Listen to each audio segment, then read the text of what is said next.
Sa atin po ang pagpapasya kung anong buhay ang gusto natin mangyayari sa atin, mga inibig ko. Maalala ko yung patutunan ng ating beloved brother Chito Manalo. Siya po siyang dating politician sa lugar nila sa Batangas. At dahil sa dami rin ng bisyo, mga inibig ko, ay talaga nandun pa ang makaramdaman, andun ang paghihirap, mga inibig. Subalit, nang siya po ay makapakinig ng purong ebanghelyo ng kaligtasan na dinadala ng ating dearly beloved Honorable Pastor Evangelist Almeida sa pamamagitan ng ating mga inilulunsad na mga krusada, mga inibig ko, na kung saan ay doon siya ay nakapakinig, mga inibig. Kaya siya po ay naglingkod sa ating pinakamamahal sa araw na yun, siya ay nagpasya, mga inibig ko. At siyempre, bilang tayo mga anak ng Diyos, tayo naman po ililinisin ng ating mahal na panahon kung talagang ba tayo maglilingkod ng buong katapatan sa Kanya. At talagang sila po ay sinubok ng gusto at nandun ang grabing kahirapan, subalit hindi po siya himinto, kundi bagkos kanya pong pinanghawakan yung kaligtasan, yung pananampalataya na kanyang nakamtan, mga inibig ko, at isinagawa ang banal na kalooban ng ating pinakamamahal na panahon.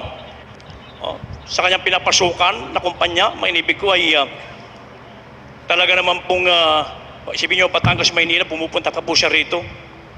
Sabi ng kanyang amo, ano pa matitira sa sahod mo? Bakit hindi ka na lang dito sa atin? Napakalapit ang simbahan natin dito. Sabi niya, iba po ang aking natagpuan na gawain ng Jesus Miracle Crusade International Ministry. Sa madaling salita, nahipo yung kanyang amo. Sige, kumpitin mo kung magkano ginagastos mo pabalik, papunta at pag-uwi, pati yung diaper na anak ko, ilista mo na rin. Isipin niyo po lahat ng kanyang pangangailangan, hinipo ng marapon yung kanyang amo. So sa madaling salita, mga inibig, ang ating mga kapatid sa kanyang pagtalima, pagpili, pagpapasya na maglingkod sa mahal na panahon, nakamtan yung grabing pagkapala na nagmumula sa ating pinakamamahal na panahon.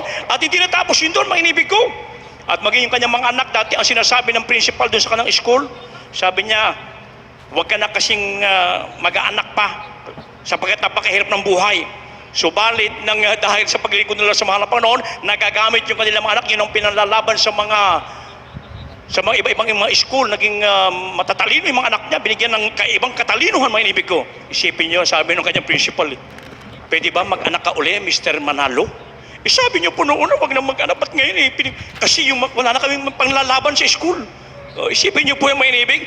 At talaga naman pinagpalang lubos ng ating dakilang Diyos sa buhay sapagkat nagkaroon ng mga sasakyan, binigyan ng tahanan ng ating mahal na Panginoon na kung saan pinipersikot ng mga unsaved loved ones dati, sobrang hirap mo, pero nung siya'y magtapat at sinagawang banal na kalooban ng Diyos, hanggang sa mga oras ito, kahabagan ng mahal na Panginoon, nagagamit na doon sa lugar ng Batangas. Palakpakan mo ating pinakamamahal na Panginoon. Kaya ang minibig ko na sa atin, ang pagkapasya kung nais natin ng magandang buhay na nagmumula sa ating pinakamamahal na panahon, sapagkat kung hindi ka magpapasya, mga inibig ko, na kung saan sabi ng banal na kasulatan na ay aking pinatutunayan sa iyo sa araw na ito na kayo tunay na malilipol at hindi ninyong palalaunin ang inyong mga araw sa ibabaw ng lupain na inyong ipinatatawid ng Jordan upang pumasok sa Narim. Kaya pag hindi ka pala maglingkod at piliin mo yung kasamaan, yung kamatayan, lilipulin ka ng ating dakilang Diyos sa buhay. Kaya mas maganda talaga maglingkod tayo sa ating nag-isang Diyos sa buhay, sa ating pinakamamahal na Panginoon. Everybody, praise the Lord!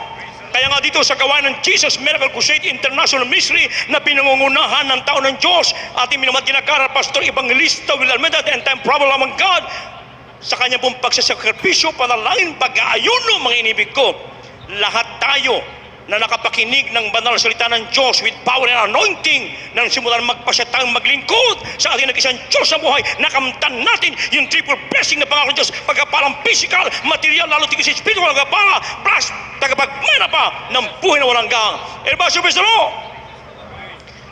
Subalit kung tayo po ay tatalikod at hindi magbibigay ng kahalagahan sa paglilingkod sa Diyos, may warning ating mahal na Panginoon.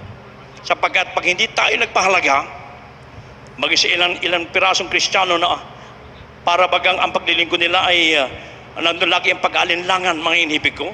Lalo na sa panahon natin ngayon, na pandemic, mga inibig ko, para makaiwas ka dyan sa at maging sa ating inibig ng mga baguhan sa lahat ng ating webcast viewers throughout the world. Kung nais yung pong makaiwas sa COVID-19, maglingkod kayo, magpasya kayong maglingkod sa ating pinakamamahal at upang makaiwas sa galit ng Diyos. Anong sabi dito sa Zephaniah chapter 1:14 and 18, may inibig ko? From the book of Zephaniah, chapter 1, verses 14 and 18. The great day of the Lord is near. It is near and hasted greatly. Even the voice of the day of the Lord. The mighty man shall cry there bitterly. 18. Neither their silver nor their gold shall be able to deliver them in the day of the Lord's wrath. But the whole land shall be devoured by the fire of his jealousy. For he shall make even a speedy riddance of all them that dwell in the land. God bless you, Pastor. Ang aklat ni Zephanias, Kabanatang 1, talatang 14 at 18. Ang dakilang kaarawan ng Panginoon ay malapit na. Malapit na at nagmamadaling mainam. Sa makatuwid bagay, ang tinig ng kaarawan ng Panginoon. Ang makapangyarihang tao ay sumisigaw roon ng kalagim-lagim. Kahit ang kanilang pilak, ang kanilang gintuman ay hindi makapagliligtas sa kanila sa kaarawan ng kapuotan ng Panginoon, kundi ang buong lupain ay masusupok sa pamamagitan ng apoy ng kanyang paninibugho, sapagkat wawakasan niya, oo, isang kakilakilabot na wakas nilang lahat na nagsisitahan sa lupa. Amen. Praise the Lord. Ito po'y babala, mga inibig ko ng ating dakilang Diyos sa buhay. Sa lahat ng hindi magpapasya na maglingkod sa ating pinakamamahal na Panginoon. Ang sabi ng ating nabasa, dumarating ang Diyos na may galit puot, pangis doon sa mga taong hindi naglilingkod sa ating pinakamamahal na Panginoon. At sabi dito, maging ang iyong pilak at ginto, ang iyong kayamanan, ang iyong katanyagan ay hindi mo magagamit sa oras ng galit ng ating pinakamamahal na Panginoon. Kaya ito'y babala, mga inibig ko, na kung saan ay ang tao kinakailangan na sa oras ito'y magsimula ng magpasyang maglingkod sa ating dakilang Diyos sa buhay, kung nais yung pong makatakas at makaiwas sa mga darating na mga kalamidad, sa lahat ng mga salot, mga inibig ko. Itong salot na ito, isa pa lamang ito, maraming salot na darating sa Biblia, mga inibig ko. Kaya upang tayo makaiwas sa galit ng Diyos, paglingkuran natin siya, mga inibig ko. Sapagkat ang sabi pa dito sa Revelation chapter 6 verse 17, for the great day of his wrath is come, and who shall be able to stand? Sapagkat dumating na ang dakilang araw ng kanilang kagalitan, at sino ang makakatayo? Sino ang makakatayo sa galit ng Diyos?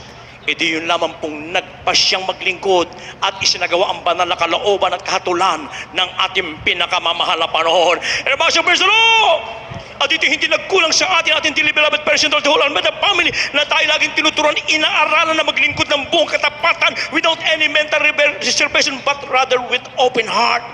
Maglingkod tayo ng buong katapatan sa ating pinakamamahal na Panginoon, at makakamtan mo yung grabing proteksyon, pag-iingat ng ating pinakamamahal na Kristo. Ang mga tao ngayon sa buong sanlibutan ay tutong napapagabag, napabalisa, mga inibig ko, kung anong gagawin. Ang inaantay nila kung kailan ba darating ang vaksin sa kanilang mga lugar, sa kanilang mga bansa, sa mga lalawigan, mga inibig ko. Pero tayo, ang inaantay natin iba, yung nalalapit na pagbabalik ng ating pinakamahal na panahon. Kaya anong dapat gawin ng lahat ng tao? Kinakailangan siya magpasya, may inibig ko, na maglingkod sa ating pinakamamahal na panahon. Simple lamang ang pinagagawa ng Diyos. Ano po sabi dito sa book of Isaiah, chapter 55, 6 and 7, and Hebrews chapter 3, verse 15. Magkasunod pong basahin, kindly. In the book of the prophet Isaiah, chapter 55, verses 6 and 7. Seek ye the Lord while he may be found. Call ye upon him while he is near. Let the wicked forsake his way, and the unrighteous man his thoughts. And let him return unto the Lord, and he will have mercy upon him, and to our God, for he will abundantly pardon. The book of Hebrews chapter 3, verse 15. While it is said today, if you will hear his voice, harden not your hearts as in the provocation. God bless you po sa tagal.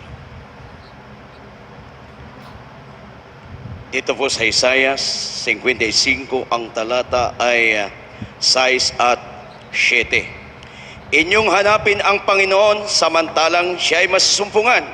Magsitawag kayo sa Kanya samantalang siya ay malapit. Lisanin ng masama ang kanyang lakad at ang liko ang kanyang mga pag-iisip. At manunumbalik siya sa Panginoon at kaawaan niya siya. At sa aming Diyos sapagkat siya ay mapapatawad ng sagana. Dito po sa Hebreo Kapitulo 3:15. Samantalang sinasabi, ngayon, kung narinig ninyo ang kanyang tinig, huwag ninyong papagmatigasin ang inyong mga puso na gaya ng sa pagmumungkahi. Amen. Praise the Lord. Palakpakan po ating pinakamamahal na Panginoon. So simple lamang ang pinagagawa ng ating dakilang Diyos sa buhay sa lahat ng tao sa iba't ibang panig ng mundo, maging sa ating iniibig ng mga baguhan na nandito ngayon at sa mga ilang Kristiyano na kung saan ay ang paglilingkod ay hindi pa ibinibigyan ng 100% ang paglilingkod sa ating mahal na Panginoon. Ang sabi dito, Lisa, inyong hanapin ang mahal na Panginoon samantalang siya'y masusumpungan. Magsitawag kayo sa Kanya samantalang siya'y malapit. Lisanin na masama ang kanyang lakad at ang liko ang kanyang pag-iisip at manumbalik siya sa Panginoon at kaawaan niya siya at sa aming Diyos sapagkat siya'y mapagpatawad. Ang Diyos ay punong-puno ng pag-ibig, mainibig ko. Ang gagawin mo lamang ay magpakumbaba ka. Humingi ng kapatawaran sa ating pinakamamahal na Panginoon. Aminin mo na ikinagkasala sa harapan ng ating pinakamamahal na Panginoon. At huwag mong pagmamatigasin ang iyong puso, sabi ng banal na kasulatan. Lumapit ka at magpakumbaba sa harapan ng ating dakilang sa buhay. Yan po ang dapat gawin ng lahat ng tao sa iba't ibang panig ng mundo, mainibig ko. At sa mga tunay na Kristiyano, ang dapat na natin gawin upang hindi masayang yung ating ginawang desisyon na maglingkod sa mga Panginoon, isagawa po na sa atin ng 100% ang bawat kalooban ng ating pinakamamahal na Panginoon. Hindi nagkulang sa atin ang ating minamahal ginagawa ng Pastor Evangelista Olmeda, yung mga Bible study, ating beloved Robert San Pastor Olmeda, the beloved children ng Olmeda family, na tayo tinurong pinangaranan upang tayo po anumang darating ang Diyos, mga inibig ko, makakatiyak tayo, mga inibig. Kaya yung kaligtasan natin, yung pananampalataya sa atin, ito po yung ating panghahawakan, napaka-importante na ito po yung ating pong ihayag din sa iba nating mga kaibigan, mga anseblawas, mga inibig ko. Kaya huwag natin kakalimutan, mga inibig ko, yung ginamit na ating mga Panginoon sa ating mga kaligtasan na simula ng araw na tayo magpasya, mga inibig ko, na maglingkod sa Diyos, mga inibig ko. Sa darating na linggo, mga inibig, atin namang suklian yung dakilang pag-ibig ng Diyos na ginamit ang ating dearly beloved and over parents in the Lord sa kanyang kaarawan, kung paano yung mga hindi nakakilala sa Diyos o yung mga meron silang mga leader pero kahit anong panalangin nila hindi nga gumaling ang simpleng lagnat, mga inibig ko. Subalit dito laksa-laksang himala ang pinagaling ng ating pinakamamahal na Panginoon. Yung mga hindi na pinagagaling ng mga doktor, iniiwasan namin may mga taning na ng buhay sa panalangin ng tao ng Diyos. Dito po lahat tayo'y pinagaling, pinagpala, binago tayong lubos ng ating pinakamamahal na Panginoon. Kaya bilang pagtanaw ng utang na loob sa tao ng Diyos, huwag nating kalimutan na magdala naman po ng ating pong gift sa tao ng Diyos. Pero siyempre mas gusto ng tao ng Diyos yung mga bunga, mga inibig ko, na kung saan ito'y talagang napakalaga sa kanya, mga inibig ko, lalo na sa ating dakilang sa buhay. Huwag nating makakalimutan yan. Huwag natin sabihin na marami na, nasa lahat ng bagay, nasa ating manahal na pastor. O, nandun lang ang lahat, pero you cannot love without giving. Amen? Kaya ating pong paghandaan niya, may inibig ko, sapagkat tayo'y pinagpalang lubos, simula ng ating mapakinggan yung araw na yan, na tayo magpasya sa tuturo, pangangaral ng propeta ng Diyos, lahat tayo ay kinahabagan ng ating pinakamamahal na Panginoon. Kaya pag nagawa natin mga bagay na yan, may inibig ko, ang pangako pa ng ating mahal na Panginoon sa atin, na siya yung ating Diyos na iniintay, siya yung Diyos na magliligtas sa atin, may inibig ko. Huling talata dito po sa Isaiah 25 verse 9. Maganda na po mga awit, manugtog. From the book of Isaiah chapter 25 verse 9. And it shall be said in that day, Lo, this is our God. We have waited for him, and he will save us. This is the Lord. We have waited for him. We will be glad and rejoice in his salvation. Amen. God bless you, Pastor Tagalog.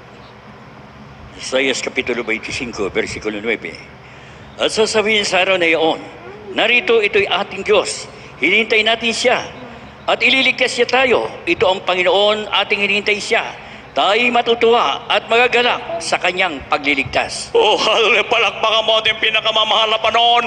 Napakagandang pangako ng Diyos. Pinibig ko, siya yung ating Diyos na inaantay, ang ating nag-iisang Diyos sa buhay, ang ating Ama sa langit, ang nag-iisang Diyos, ang kanyang pangalan, Isus Kristo, pinibig ko, na siya yung magliligtas sa atin sa lahat ng kapahamakan sa mundong ito, sa lahat ng mga salot na darating sa mundong ito, mga inibig ko, plus yung kanyang pangako pa anytime now, ang buhay na walang gang sa piling ng ating pinakamamahal na Panginoon.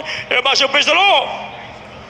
Kaya nga, ang sabi niya, tingnan mo na inilagay ko sa harap mo sa araw na ito ang buhay at ang kabutihan at ang kamatayan at ang kasamaan. Kaya kung nais natin na magandang buhay, kapayapaan, kagalakan at buhay na walang hanggan sa piling ating mahal na Panginoon, maglingkod tayo sa ating pinakamamahal na Panginoon. Tayo po lahat ay tumayo, mga inibig ko, at habang ating inimbitahan at inibig ng mga baguhan, ngayon po ang araw ng kaligtasan, ngayong araw ng pagtanggap. Tanggapin niyo po ng formal ang ating pinakamamahal na Kristo habang ating inaawit ang papuring awiting ito.